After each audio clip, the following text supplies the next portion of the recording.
Grr, arg. Hey guys, welcome back to the Mixtape Podcast, the podcast dedicated to discussing film from a writer's perspective. I'm your host.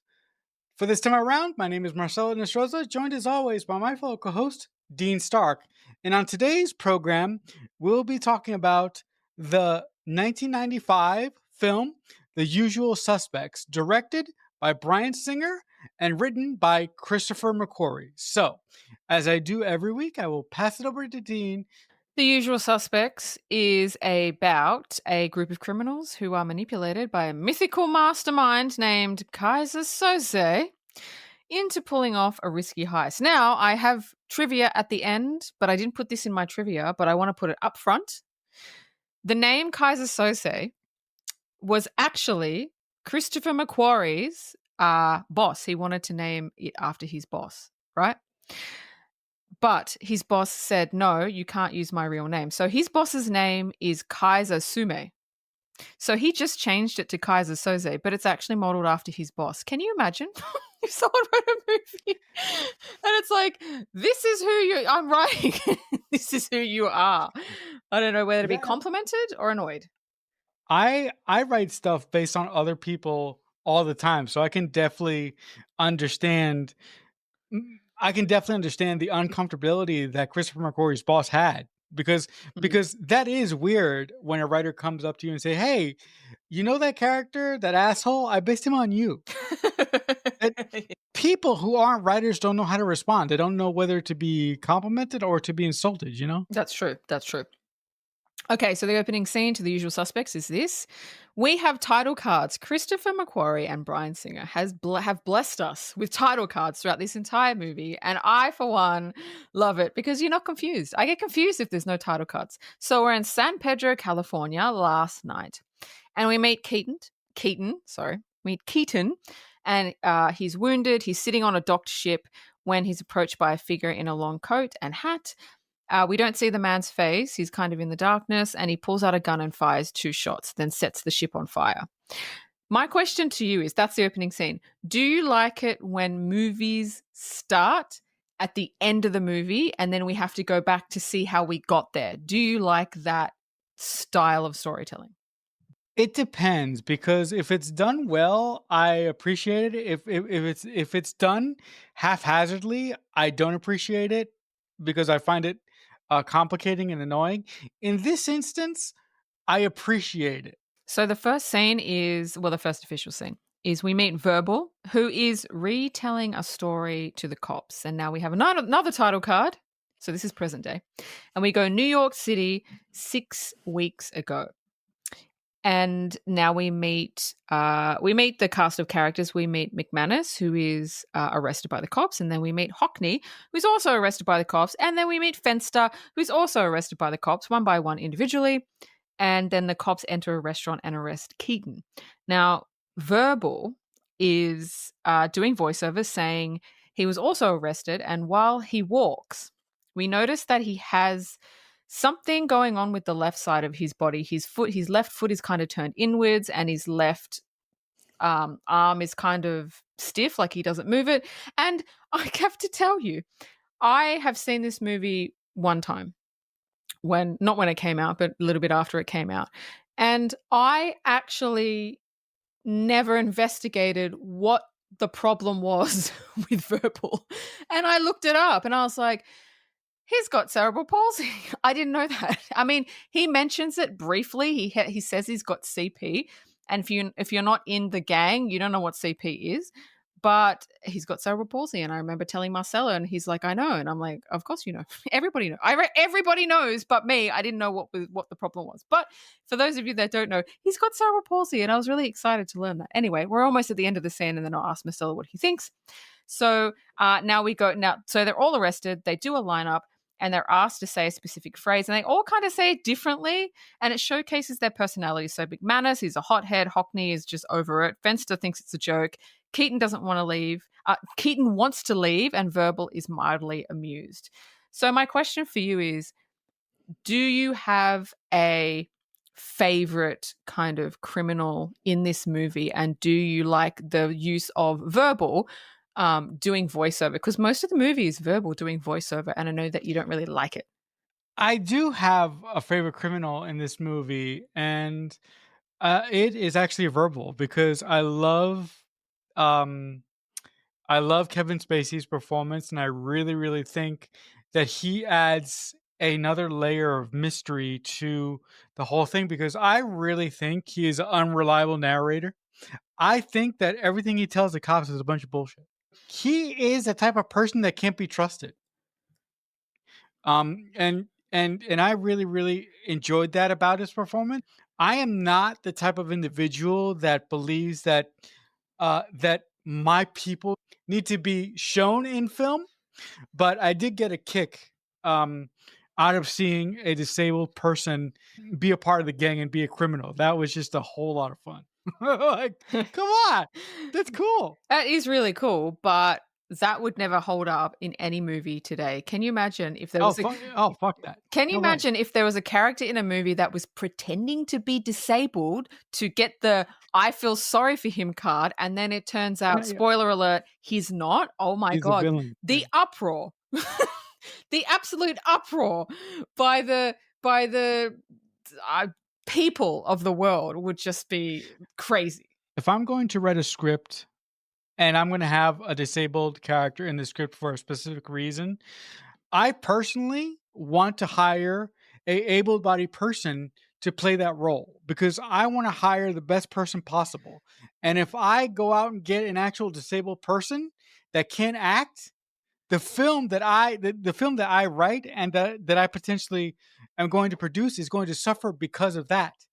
So I would rather have the best person I would rather have the best person for the job than the person just to please a couple people. That's just me. But would you audition disabled people first? Because there could be a disabled person that's actually a really good actor, and then if you don't find one, you go to able-bodied. Would you do that? No, I wouldn't do that No. because when I actually write the role, I would already have someone in mind to do it. Okay. Okay. No, I get you. So scene 2 is, they're all arrested and they're all, in a, sorry, they all got arrested because they're suspects in a truck hijacking, right? And they're all being interrogated, and Verbal is doing a voiceover again, basically describing each character. He says McManus is the crazy one, Fenster is the smart one, Hockney is the explosive guy, and doesn't care about anyone. And then he describes Keaton as the prize for the cops. So they're all now put in a holding cell together, and we find out that Keaton was once a bigwig. When they find out, they're like, "Oh my god, you're Keaton." Now we don't know why at this point they're kind of looking at him like, "Oh my god, like we need him, we need him." Um, but he wants to go straight. He doesn't want to break the law anymore. But McManus wants to do a job, and everyone agrees. But Keaton. Now, I have many, many issues with this movie. When I ask anybody about The Usual Suspects, their first go to is it's an amazing movie. And I ask them why. And what do they always say? The twist. And I'm like, right, but is the movie good? Most people can't even remember the movie. They're just like, no, the twist is good. So the reason I bring this up is because when Verbal is describing these characters, these characters don't embody what he's describing at all. Nothing. So he's saying Hockney is the explosive guy. We never see him handling explosive. Fenster is the smart guy, but he's not smart. He never does anything that's smart. So I don't, and he's telling us we're never shown these character traits. Verbal is just telling us this is who they are, and we're supposed to be like, okay, this is who they are. Thoughts? I actually agree with you 99%. And that 99% comes the 99% is just because of this. You mentioned that we never see the explosive expert handle any actual explosives in the movie, and we do in the third act. But to move to your point, so this movie is more concerned with having its cake. It doesn't actually back up what it preaches. Like Verbal says all these amazing things and we don't see the team do any of it. Like Mm. it's just really really annoying. And when I was watching this movie in preparation for this conversation, it really started to bug me how a screenplay writer of the caliber of Christopher McQuarrie could be this lazy. I'm like, really? You're this lazy? Like, come on, Christopher. You you know better than that. Yeah. Yeah. So we got another title card, St. Pedro present day.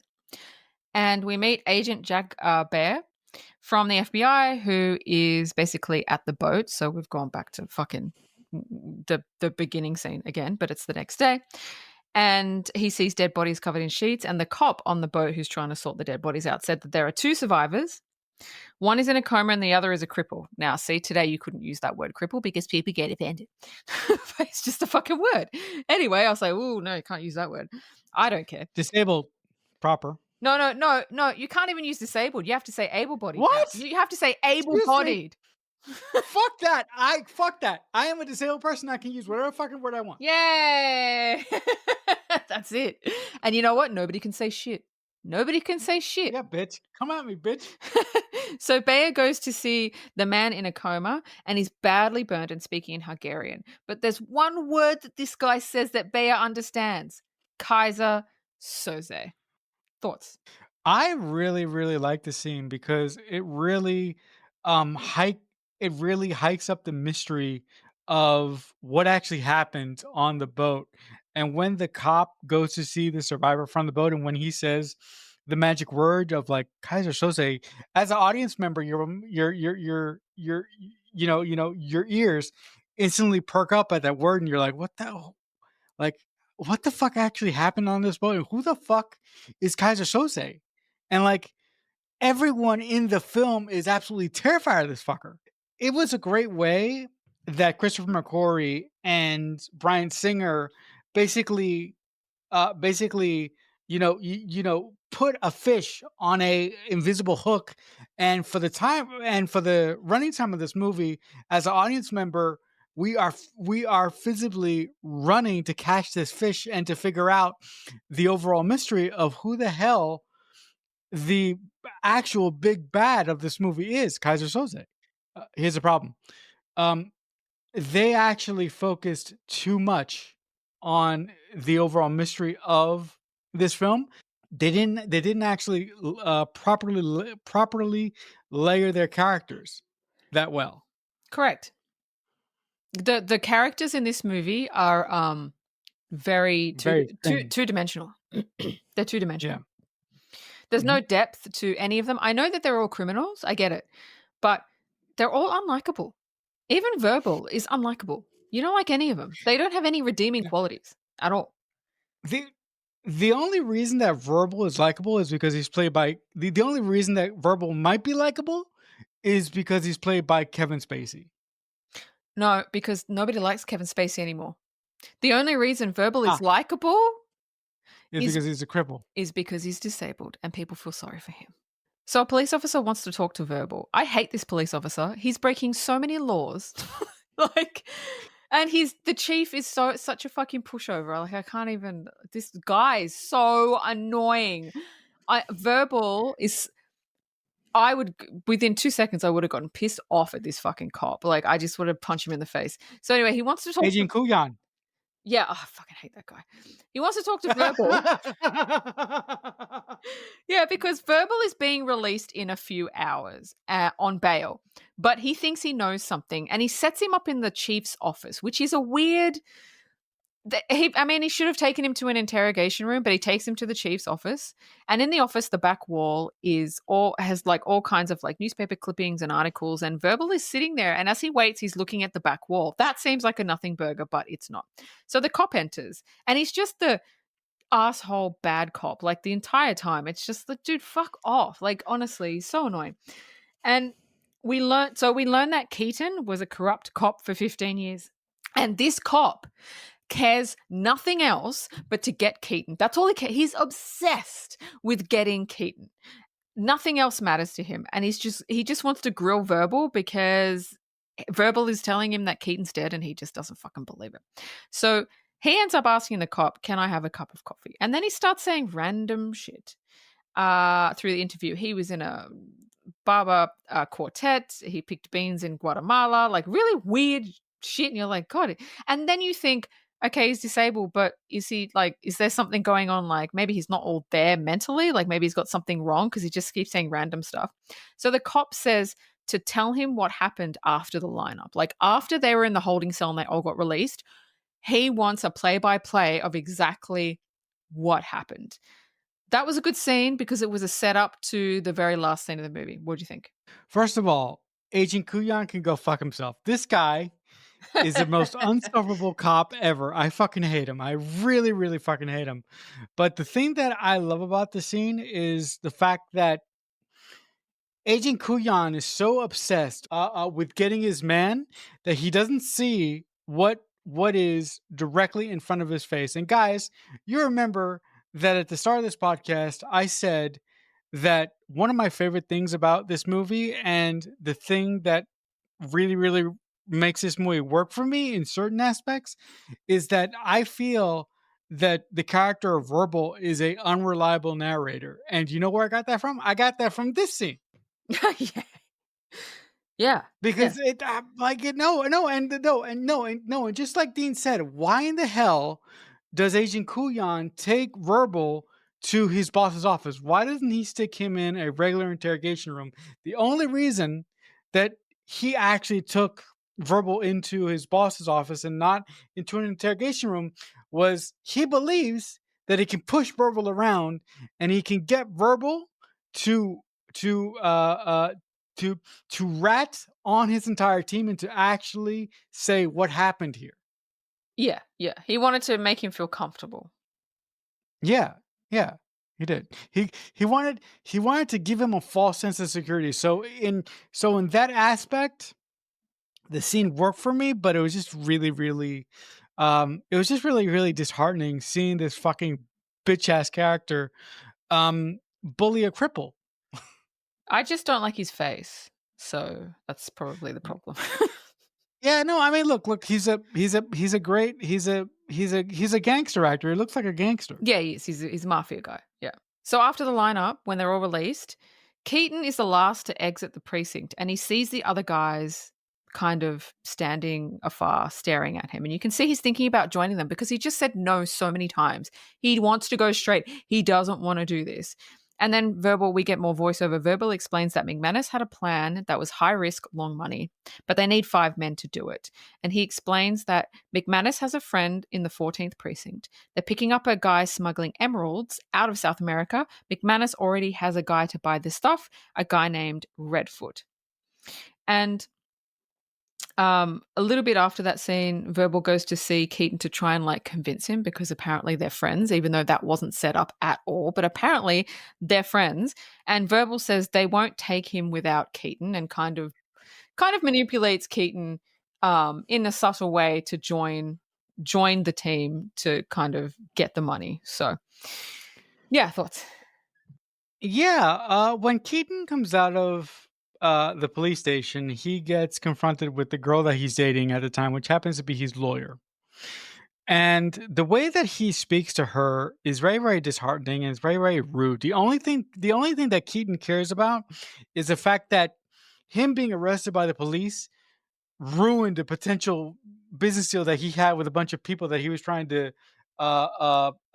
get. He was trying to get them to buy into his restaurant idea, and he is so self-centered that it's just disheartening. Nobody on this fucking team is likable. Fu- that to me that is one of the biggest that is one of the biggest sins of this entire script. Like it's Yeah. just so awful. Yeah. And look, and here, look. Here's another thing: that um, um, the fact that Burble had to be the one to come to Keaton and to he had to beg Keaton to join the group, or else they wouldn't take him. I'm like, what's that?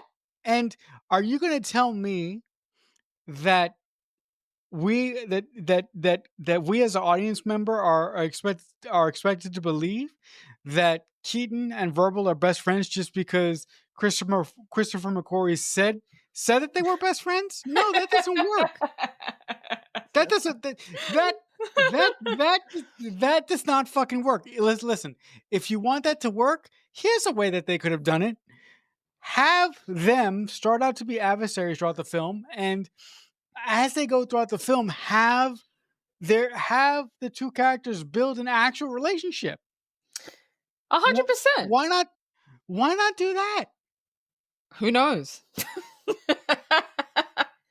Who no, no, no, no. knows? No, yeah. Well, all right. Yeah, I'm done. Go ahead, because I, I was like, I can go on and on about the subject, but go ahead, go ahead. So a police car pulls up at the airport and we follow them in another car behind in a van. And a guy gets in and Verbal again is explaining via fucking voiceover that New York's finest taxi service is a ring of corrupt cops driving smugglers and drug dealers all over New York for money. And he explains it shut down because people started asking questions. Ever since then, Internal Affairs has been waiting to catch them in the act. Now, he says McManus came to them with the job. Fenster got the van. Hockney supplied the hardware. And Verbal had the idea on how to do it with no killing. So they end up ambushing the cop car, taking the emeralds and the money, and setting the cop car on fire. And then Keaton made an anonymous phone call to the cops and ended up exposing over 50 corrupt cops in the force. My question is, let's just go back up a little bit to my notes with Verbal explaining. He says McManus came to them with the job. Fenster got the van. Hockney supplied the hardware. Verbal had the idea. We don't see any of this. It's just Verbal fucking telling us. We see nothing. We need to see it. It's a movie. That's why I'm going to keep saying it, guys. Verbal is a unreliable narrator. He's unreliable, right? Yeah. But yeah. But you're 100% right. Instead of telling us, why don't you show us? Right? Show is better than tell. Tell is actually fucking lazy. I understand Verbal is telling the story, but we need to see them doing it. It's, it's like he tells us that they do this and they do that, but we never see them doing shit. It's just, oh, they did this. Okay, cool. I guess they did that. Yeah. Look, and look. And the scene of them actually holding up the corrupt cops who are giving transportation to drug dealers, who are giving, transportation to drug dealers is cool. But I'm sitting there going, okay, this is a really cool scene because we get to see how they operate as a team. But to move to Dean's point, it would have been so cool to see them get. It would have been so cool to see the team get together the resources that they need to pull off this caper, and then to see the caper. Yeah, and everything just went so That would be so cool. Everything went so smoothly. Nothing went wrong. Yeah. Yeah, nothing went wrong. Nothing went wrong. Everything was perfect. No speed bumps, nothing, no obstacles. It was like, yeah. And they did it in a residential street. Nobody saw anything. During the day, they did this. And they never get caught for it. Oh my God. Wait a minute. Wait. Oh my God. That's right. They did it in broad daylight. Why would you do it in broad daylight? Why the fuck would you? Yeah. That doesn't make. Why would you do something like that in broad daylight? If you do it in broad daylight, you have more of a chance to get caught. Yeah, that's what I mean. Like this movie. Oh my God. Everybody says this movie's great, but I'm telling you, it's not great. The twist is great. The movie is great. not. Yeah. So we're back at the hostel. Yes. Folks, the more that I think about this movie, the more depressed I get. You picked it. You picked a winner. You picked a winner, Marcelo. I did. I really did. Oh my God. Oh my God. So we're back at the hospital with the Hungarian guy, and there's a translator there. Agent Bear is brought in a translator, and the Hungarian guy says they weren't there to buy dope because the police think that there was dope on the boat. They weren't there to buy dope, but people. So that's new. And he says he saw the devil Kaiser Soze.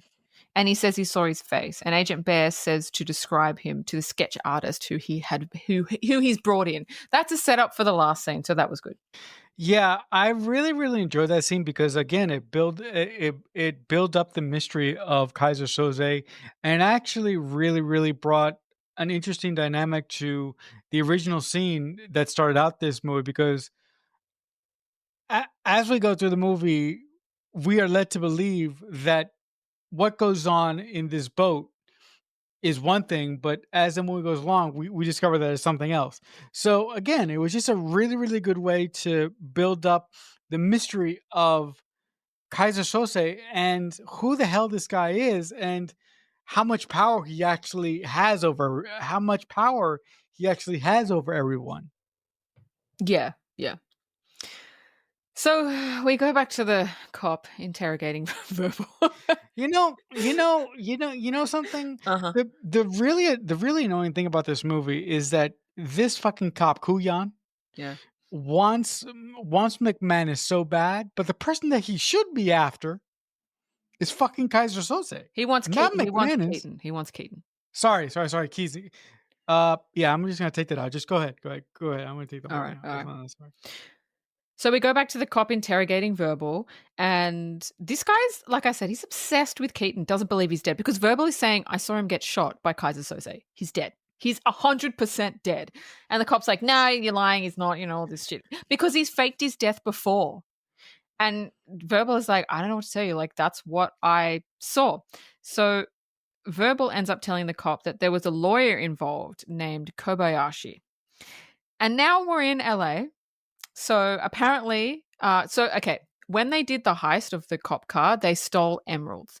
Apparently, they were able to fly from state to state with emeralds. I don't know. Maybe I don't. I don't know. Anyway, let's just put that away for a second while I finish the scene. We're in LA and we meet the buyer Redfoot, and they do the exchange, and Redfoot sets them up with another heist. That was very easy. They're just at LA, they meet the buyer, nothing goes wrong. There's no obstacles. They do the exchange, and Redfoot goes, You know what? I have another job for you. Okay. It's like every fucking thing is easy. So easy for them. Nothing happens. Something should have happened at the exchange. A shootout. Maybe the cops. Maybe Redfoot was working for the cops. Fucking something. I know that Verbal is telling the story. I know that the story is not true because Verbal is telling it. I get it. But this is a movie that we're watching. So at least Verbal could have made up some sort of conflict, something. Yeah, look. The fact that our crew flies from one part of the country to another with diamonds and doesn't get caught by TSA, that's a little unbelievable. The second thing that's unbelievable is the confrontation with Redfoot. The fact that Redfoot automatically gives him another gig, like just like that. Like someone like Redfoot, who he's a great character actor who's in The Mask as well. He plays Yeah, the bad guy. um yeah, he plays um yeah, he plays a bad guy in The Mask. He's Yeah. great. Um but but the fact that Redfoot wouldn't double check the the um the validity of this crew like is unbelievable. Yeah. Everything in this movie is unfucking believable and not what criminals would do. Anyway, so it's No, of like course not. the next scene is they're doing the other heist. There's no prep for the heist or anything. They're just like, we're just going to do the heist. There's no pre You know, production, there's nothing. and the most annoying thing about it is that the guy who wrote this movie in like maybe mm, 10, 20 years, he's gonna write an awesome Mission Impossible movie. Yeah, but that's 10, 20 years of like experience. That's why. Yeah, that's right. And no, and to be fair, when Christopher McQuarrie wrote this, he was a baby. Yeah, Yeah, exactly. Exactly. So they do he the was a baby. heist and it goes bad. Well, it doesn't, it sort of goes bad. McManus ends up killing two bodyguards. There's two bodyguards and one guy that's got a case and they need the case. And Keaton's trying to get the guy that's sitting in the car that has the case. Keaton's trying to say, give me the case, give me the case. This is such a weird scene. I don't know if the actor is weird or Bryan Singer was telling him how to act, but he's just sitting in the car staring at Keaton, not even afraid. It's like Keaton's got a gun in this guy's face, like, give me the case, and the guy's just sitting there. And I'm like, are you just a bad actor, or are you just what are you doing? This guy's got a gun in your face. What are you doing? And he doesn't do anything. And then Verbal ends up killing the guy, shoots him in the head, which is interesting because Verbal is the non-violent one. So it goes against what his character is kind of set up to be. And when they get the case, when they open the case, it's full of heroin baggies. But Redfoot said there would be cash, and there's no cash. So they confront Redfoot, who tells them some lawyer set the job up and wants to meet them. But everything goes smoothly. Everyone's for criminals, everyone's really fucking polite. It's like, you said there'd be cash. Oh, it's not my fault. There was a lawyer that said that there would be cash and there's no cash. Oh, okay, cool. We'll just go meet with the lawyer. Thanks, mate. I'm going to go over here now. That's what it was. And I'm like, what is happening here? what is happening here? Yeah, this movie is a perfect microcosm of everything that Christopher needed to happen in this movie needed to happen in this movie, and he barely put any complications in the movie. You mentioned that guy that Keaton tries to take the case from.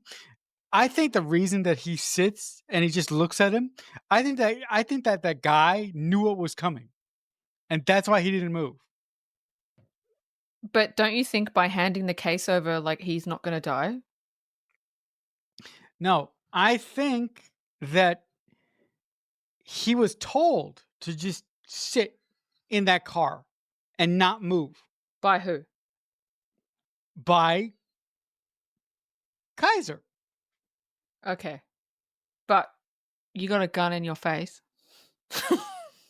You got to make a decision. I just didn't like how the actor played it. I'm sitting there like, what are you doing? Act scared or something. Act. Do something. Yeah. Yeah, look. It could be what I just said, or it could be the fact that, maybe Brian didn't give him enough good enough direction. Yeah, I mean, we'll never know. We'll never know. We'll never know. So we're back in Verbal's interrogation. Now, Agent Bear shows up and tells the cop that's interrogating Verbal it wasn't a dope deal and Kaiser Sose was involved. Now, the cop has no fucking idea who Kaiser Sose is. And when he asks Verbal, Verbal starts freaking out. Now, listen, Kaiser Sose is supposed to be this mythical creature. How does this fucking veteran cop not know or has even heard of who Kaiser Sose is? You know why? I'm going to tell you why. Because we need Verbal to explain to the audience, as if he's explaining it to the cop, who Kaiser Sose is. But if he's such a mythical creature, the FBI guy straight away knew who he was. The cop would know who he was, 100%. Yeah, I did not like this scene because of everything that Dean just said. If Kaiser Soze is supposed to be this mythical villain in this universe, this cop should know who he is. They all should know who he is. Yeah. And they all should be scared, and they all should be scared to their last wits with this guy. But the fact that they don't know who he is was simply put there so Burble could explain it to us and hand feed it to us. Yeah. He hand feeds the entire story to us. So now the team meets Kobayashi, who's a white guy. So that right there should have just, pricked your spidey sense. Who wants to hire them for a job? Oh my God. It's like opportunity after opportunity for these these people. So he tells them that each of them in the past has unknowingly stolen from Kaiser Sose. So he rounded them up at the police station to offer them a job in exchange for their lives. And so the thing is, they must stop a deal of cocaine going down on a ship and destroy it. And whatever cash they find is theirs. And there's going to be a lot of cash. Now, the lawyer leaves them a gift, which is basically an envelope individually addressed to each of them. And it's their criminal files, their lives, like literally everything about them, establishing that Kaiser Soze knows everything. So if you fuck him over, he will fuck you and he will fuck everybody that you know over, and not in the good way, in the shit way. So, thoughts? Yeah, I listen. I really like the scene because it puts our team that has had a pretty easy run of it so far up against the wall, and I really, really like the moment when the lawyer takes out all the dossiers and he hands them to all the characters, and you basically see these guys for the first time in the movie kind of be afraid, and and like it's so it was so fun for me to see these guys on their back feet for the first time in the movie because before the scene, they just kept doing stuff. They just kept doing stuff willy nilly, and they didn't have any complications. And to me, this was the first time in the film that Christopher McQuarrie felt the need to give them a really big complication. And the fact that that um that each one of these criminals has done something directly to Kaiser Soze also made me believe that either some of them are going to die or all of them are going to die. Mm. So we go back to the interrogation room, and Verbal is explaining that no one ever believed Kaiser Soze was real. Like, no one knew anyone who ever worked for him, who ever saw him, like he's like a ghost. And then he tells the story of what he heard about Kaiser Soze, which was he was a dope runner in Turkey. When thugs break into his house, threatening his wife and child, Kaiser Soze shoots his family, shoots his wife, shoots his son, and then basically comes after the thugs, killing everyone they know, and then vanishes and becomes a myth. I don't know, because that never comes back in any way, shape, or form. I know that Verbal is making it up. I get it, but yeah, I don't know. I don't know how I feel about that because it never comes back. It never does anything. Nothing. I think that listen, I understand your concerns with you saying that it doesn't come back and it seems to not serve a purpose, but I think it actually does serve a purpose. I think it actually deepens the mystery of Kaiser Soze and what he's actually willing to do and what he's capable of doing if Yeah, yeah, yeah, if if pushed far enough. So just by that just by that within itself, I think that the scene does serve some purpose. yeah, yeah, yeah. So we're back in the interrogation room again. Verbal tells the cop that Fenster wanted out. He didn't want to do the job. Fenster is the most annoying person in this movie. Half 100%. half of his fucking dialogue. I couldn't even understand what the fuck he's saying. No, I had to put subtitles on. What are you saying? I'm sorry. So he's saying Fenster wanted out and he ran. And then Kobayashi called the team because they couldn't find him to tell them where they could find Fenster. And they find him on the beach and he's dead. Well, this wasn't shown. Nothing was shown. It was like, oh, they find him, he's dead. And I'm like, okay. And then McManus is like upset about it, but they're supposed to be like bros. Like they've worked 5 years together. And I'm like, but there's no bonding. There's no connection between any of them. They could have shown that connection if we actually saw the team putting together all these heists that they go on throughout this movie. Do you remember in Alien, the Yes. two engineer guys? We didn't get many scenes with them, but they had such a bond that when one of them Yeah. died, the other one freaked the fuck out, and you could tell because they were close. And they only had like 2 or 3 scenes before one of them got it, right? They could have had that in this movie, but there was nothing. There was nothing. And when Fenster died, who cares? We didn't see anything. We don't know how we like bullet in the head. Okay, but we never see anything in this movie. We're only told. This is a movie that tells you everything but shows you nothing. This is the movie that should not be shown in screenplay writing class. Oh God. Because I think Oh God, no. Fucking hell. No. So then they decide, well, they have to go kill Kobayashi. And literally the next scene, they're in some like tower, right? Some office tower. They're all in overalls. They're in the lift, the elevator, and then they confront him to call off the job because they want out or they're going to kill him. But Kobayashi says that if he doesn't carry out his orders, then what Kaiser Soze will do to him is going to be worse than anything that they can do. Now, McManus wants to kill him, but Kobayashi says he has Keaton's lawyer girlfriend upstairs, and they check, and she's there. and he tells them to do the job, or basically the girl is going to die. Another scene where we come in and they're already over. How did they get in there? Are they pretending to This be maintenance? I don't understand.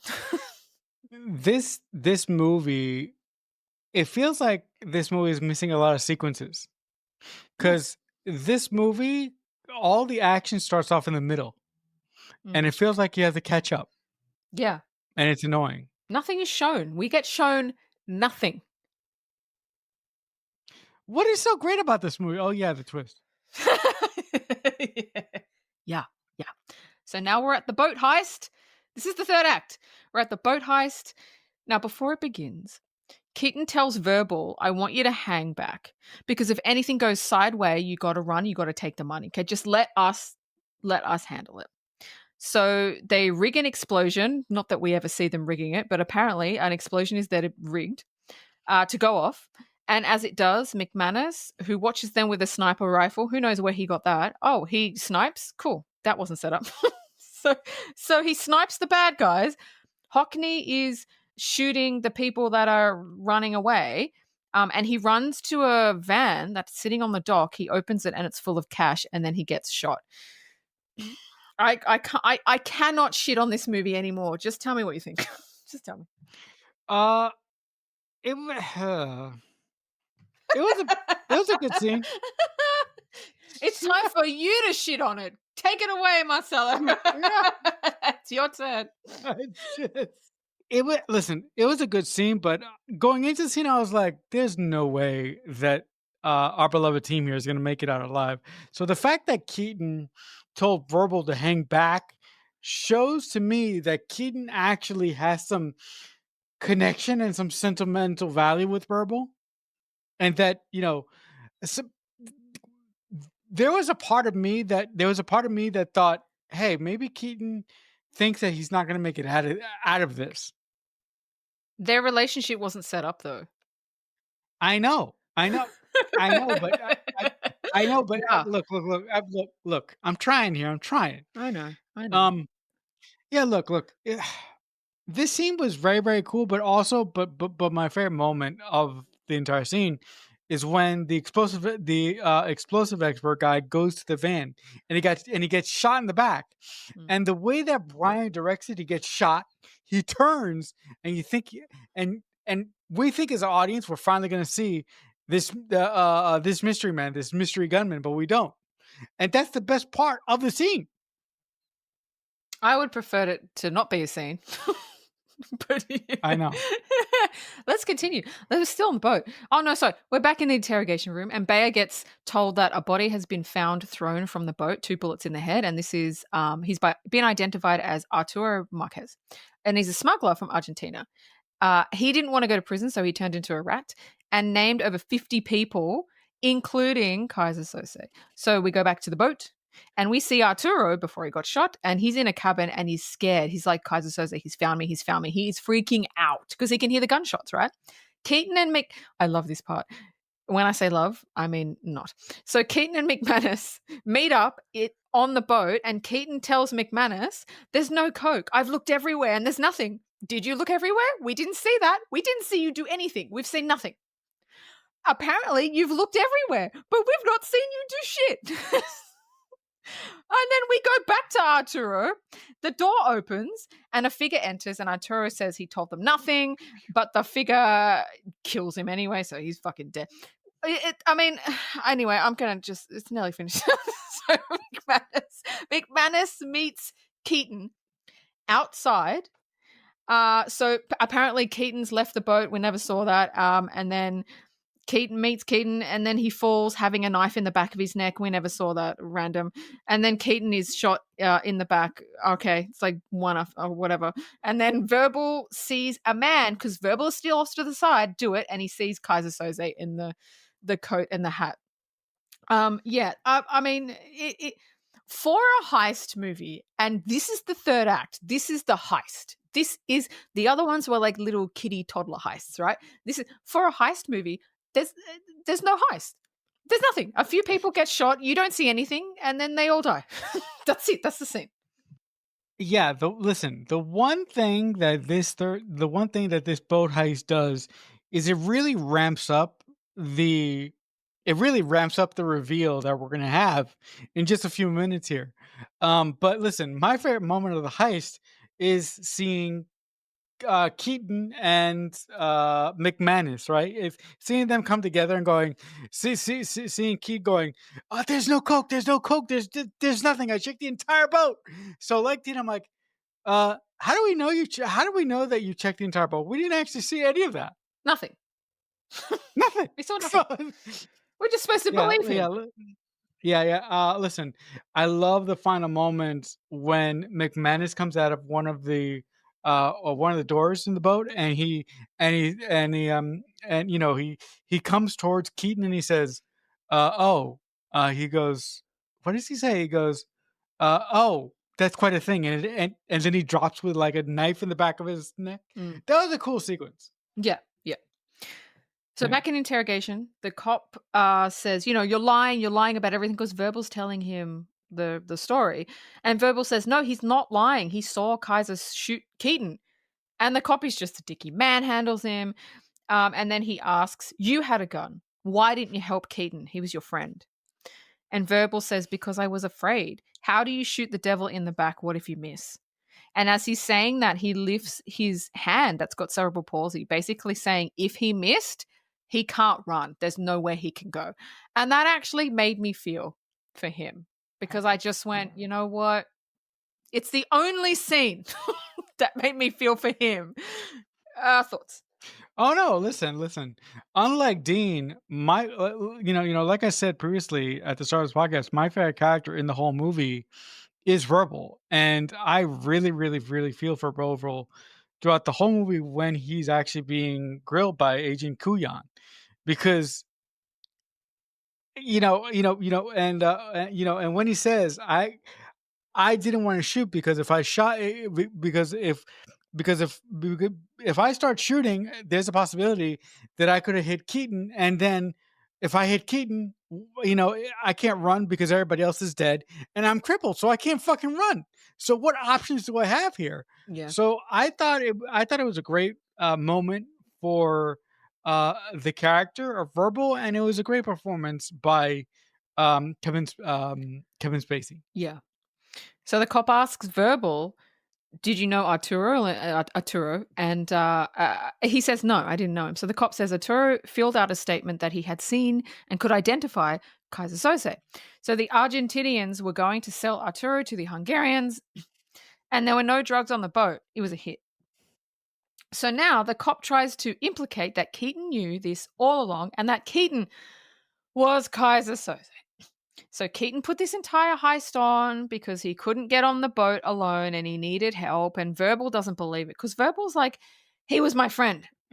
Not that that was set up, but apparently they're friends. Again, we don't see anything, we're just told. So he was his friend and he can't believe that Keaton would betray him. And then look, Kevin Spacey is actually really good in this role. He starts crying and you believe that like he's just realized his friends betrayed him. And he asks, why would Keaton let him live? And the cop says, because you're a cripple, because you're stupid. Again, that line of dialogue would not fly. In today's movies, it would not fly because there'd be a fucking uproar about it. But it just shows you how fucked up this cop actually is. He looks at him, he sees his CP, and he automatically thinks he's a dummy. And that's fucked. Yeah, well, let me tell you something, folks. Verbal is not no fucking dummy. No. I did not believe for 1 second that Keaton actually was Kaiser Soze. I was like, Agent Kuyan, you're just fucking fishing for it. What the hell are you doing? Like, Mm. seriously, what the fuck are you doing, and what is wrong with you? Like, seriously? He wants Keaton to be Kaiser Sose so bad that he's willing to just put puzzle pieces together that just don't fit. Agent Kuyan is not looking what's right in front of his face. No, but I wouldn't. But Verbal is so good that I'm not surprised he didn't catch any of it. He didn't see it. He Yeah. didn't see it. He didn't see it. So this is the last scene of the movie. We're at the hospital. Well, the Oh, last so couple of good. scenes. Yeah. This is what makes the movie good. Nothing else before it makes any fucking sense. this, folks, this is where the money is. Here You we have go. to watch an hour and a half to actually get to the good bit. At the hospital, the sketch artist is done and the sketch is faxed to the police station. Now, Verbal is on his way out of the precinct because he was let go on bail.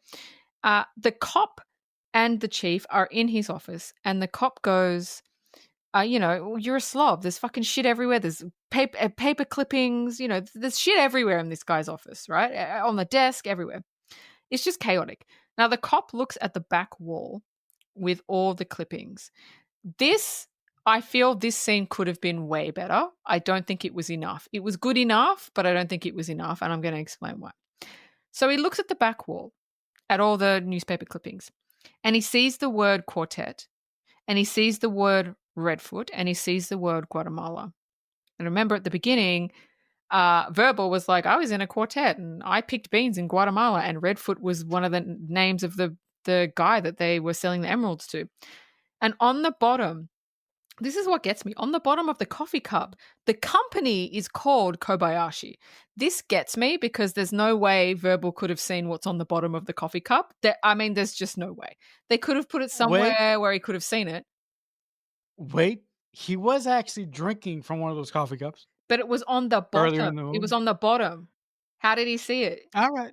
Like on the Okay. outside of the cup on the bottom, right? And I'm like, "Ugh, Okay. All right. there's no way he could have seen that." Basically All right. everything, and the cop is like, "Oh my god, everything Verbal told him was completely made up. He just used words from the clippings and then fabricated a story around it." There should have been more from the clippings, that because there was only like 3 things. And I'm like, "No, it should have been like his entire story that he told should have been somewhere on the wall." It could have been It so should have been much. on the board. It should have been on the board. Like, okay, Redfoot, and there's the quartet, Redfoot, Guatemala, and Kobayashi. That's only 4 things. But there should have been so much more. Like maybe there was a clipping of a Turkish drug lord that killed his family. Do you know what I mean? Like something Yeah. like that, to say, oh my God, everything he said is just completely made up. So he's realized, oh fuck. He rushes after Verbal. The sketch that the sketch artist did from the Hungarian guy comes in, and it looks like Verbal. And then we see Verbal walking on the street with his CP, and then suddenly his foot straightens and his arm straightens, and he starts walking kind of not disabled. He starts walking and straight.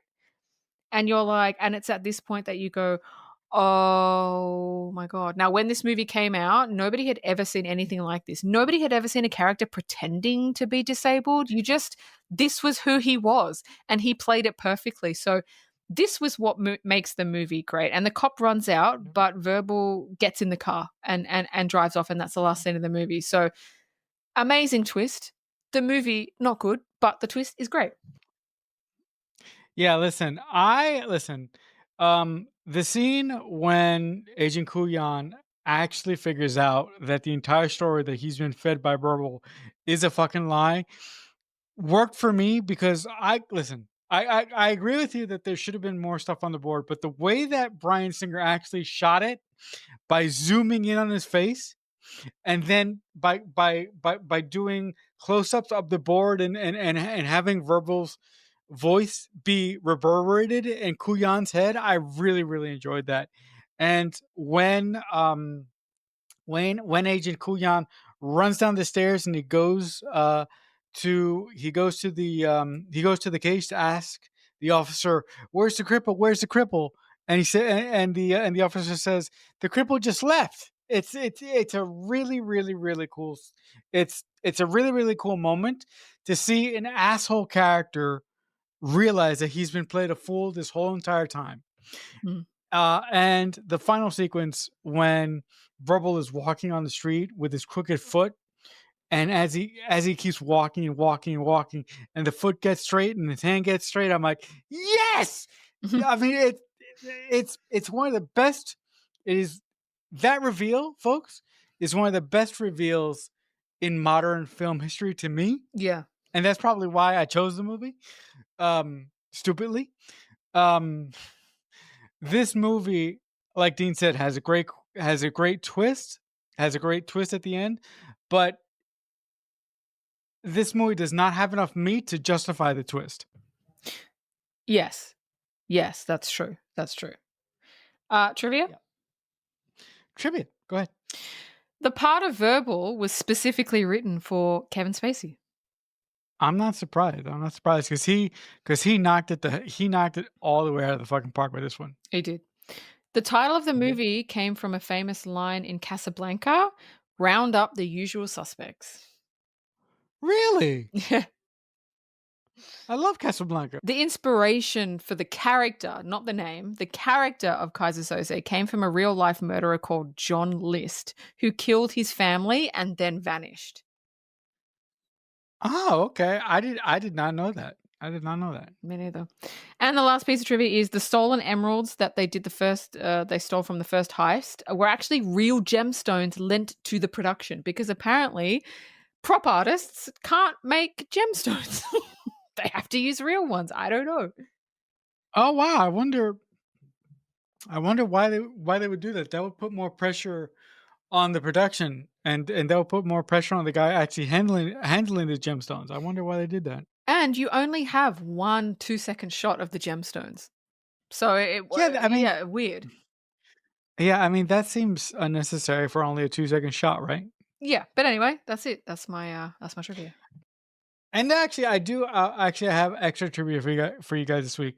Um, at the Oscars, this movie actually won best original screenplay for Christopher McQuarrie, and also this movie won Kevin Spacey best actor in a leading role. Yeah, he totally deserved it. Oh yeah, He did yeah, a great job. did a great job. But with that, folks, that'll bring a close to this edition of the Mixtape Podcast.